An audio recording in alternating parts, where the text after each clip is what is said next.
Hey guys, Adam here with AmericanMuscle.com. Today we're taking a closer look at and installing the BBK Chrome Cold Air Intake available for the 2008 and newer 5.7 and 6.1 Hemi-equipped Challengers. You should be checking this out if you're looking to swap out your factory intake to pick one up that's going to help your engine breathe a lot better, give you a small bump in horsepower and torque numbers, as well as throttle response and acceleration gains. Now this one in particular may not have all the bells and whistles that some of the more premium end stuff has, but it looks really good under the hood and has a big upgrade in the filter department. Now the oiled filter is washable and reusable. Pop it off when it comes time for routine maintenance, wash it, re-oil it, throw it right back in, and you're good to go. It's got a cotton gauze construction with a diamond wire mesh outer layer to help filter out all of those unwanted particles, and we'll dive in to take a closer look at that sitting next to the factory paper element filter in just a little bit. This one also has an aluminum intake tubing, which you see there under the hood. That's giving you that flashy, kind of attractive finish under the hood, so if you like something that stands out, this is a great way to go. Now this particular kit comes in right around 300 bucks, and the install is going to get a very simple 1 out of 3 wrenches on our difficulty meter. Literally anybody can tackle it in the driveway at home, guys. If I can do it with this thing on, you can definitely do it, no questions asked. Now, simple hand tools again, took me about 30, maybe 45 minutes from start to finish. I'll take you through every step of the process. What do you say we get started? Tools used in this install include an impact gun, 3/8 ratchet, 20mm wrench, 8 and 16mm deep sockets, and a Phillips head screwdriver. Now the first step here is to grab your engine cover straight off by pulling up and setting it aside. Next step is to unplug your air temperature sensor by just pinching and pulling straight back. Grab your breather line, connect it to your factory heat shield. You're going to pull straight back on that as well to disconnect it. Next up, grab your 8mm socket, and we're going to remove the bolt holding your factory heat shield to the rad support. Use that same socket to loosen up the clamp holding the tubing to the throttle body. From there, you can loosen that up, pull straight back, and remove the whole thing in one piece. Next up, we're actually just going to remove this bracket. Now this only holds on the sound tube connected to your factory intake, which most aftermarkets do not come with.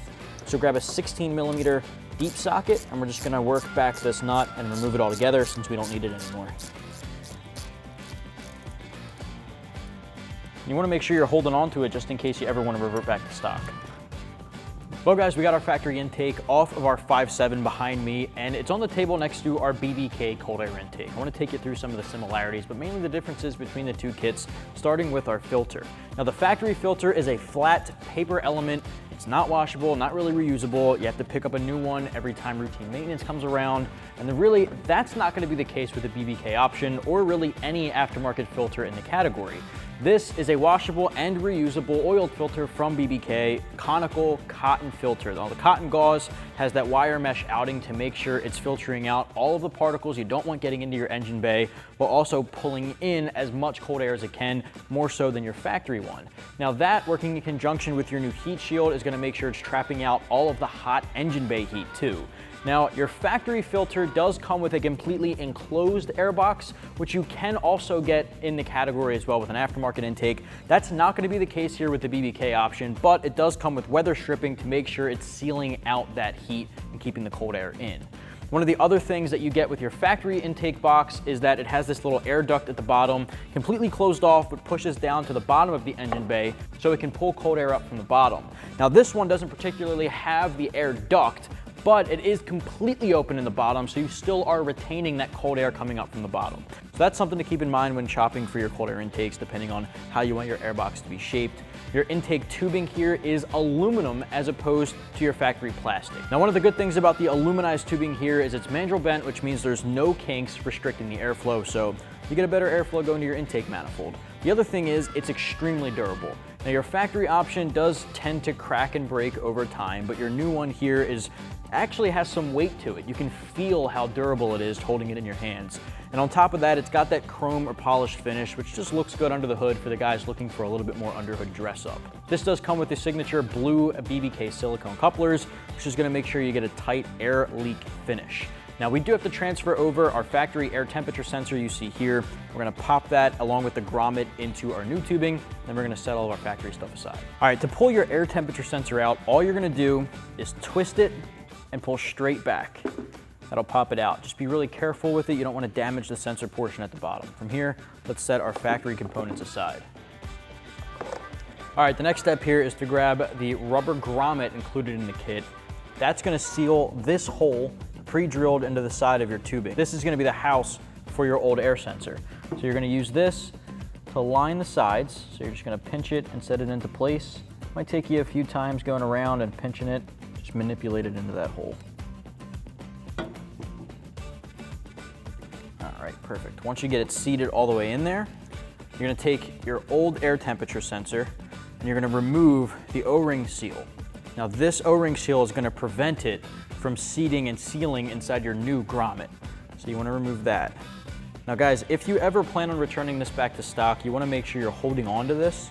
Maybe you can put it in a Ziploc bag and put it in the BBK box, whatever you see fit. Now you're gonna insert this into your new grommet, kind of work it in so it seats all the way in there. Might take a few tries, and you can use your fingers, put that inside to hold the grommet in place.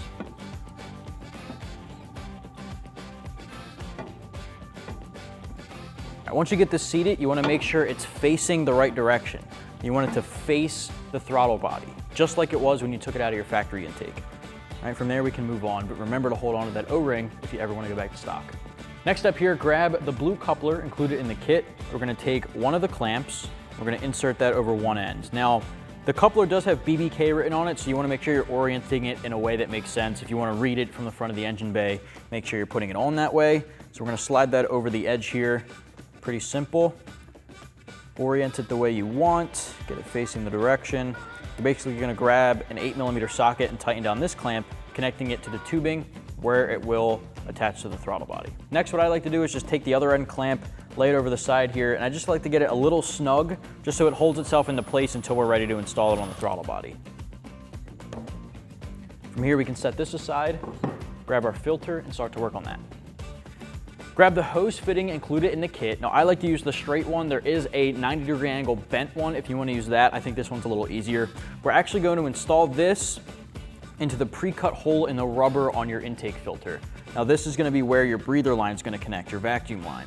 So what we're going to do is take the threading and just basically start threading it on.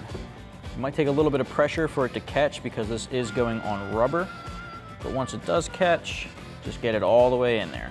Now, if you really want to make your life easier, grab a 22mm wrench. You can put it on the end here. And just give it a couple of spins to get it all the way down.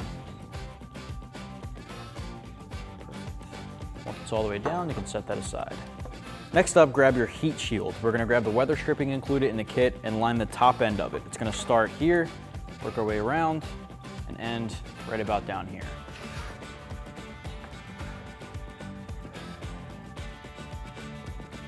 It's really just as simple as pressing it into place. It's got aluminum around the lip so it hugs the heat shield.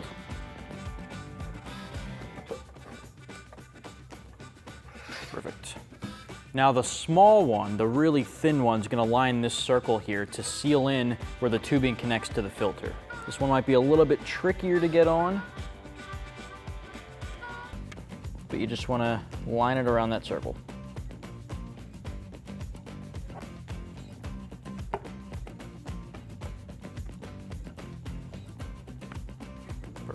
Next up, you're going to grab this little aluminum plug or this spacer. This is going to install onto the bottom of this little angled edge on your heat shield. This is going to plug into the grommet on the inside of your wheel well.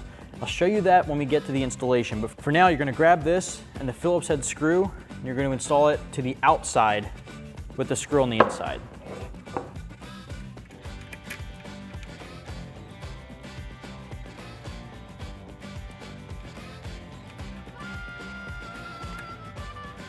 Once you catch the threading, you can just thread it on as tight as you can. Grab a Phillips head, just give it one good turn, and get it nice and snug. Now you can grab your heat shield, drop this into place. That little chrome plug is going to go right into the rubber grommet on the interior of your wheel well.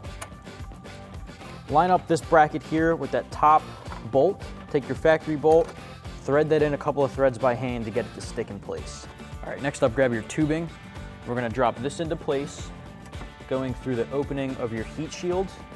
The other side is going to connect to your throttle body.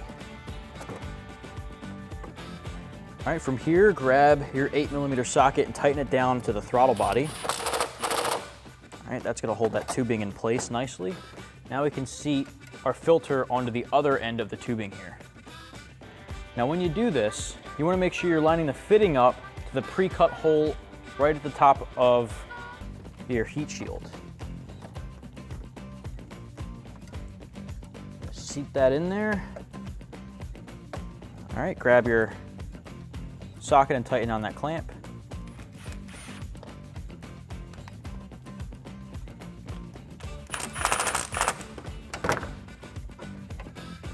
Next step, we're gonna take our factory breather line, just unplug it, just pull that straight out. We're gonna replace that with the tubing included in the kit. Take one end, plug it into that factory spot. The other end is gonna go into the fitting on your filter.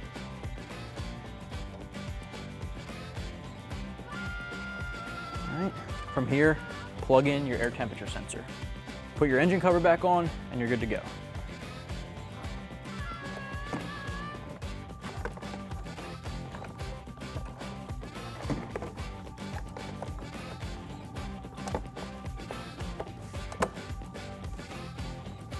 That's gonna wrap up my review and install for the BBK Chrome Cold Air Intake, available for all 08 and newer 5.7 and 6.1 Challengers. Check it out if you're looking for a pretty budget-friendly intake to replace your factory one. Gives you a small bump in horsepower and torque, some nice throttle response gains, and overall a better performing engine and an overall better performing filter. If you wanna pick yours up, you can do so right here at AmericanMuscle.com.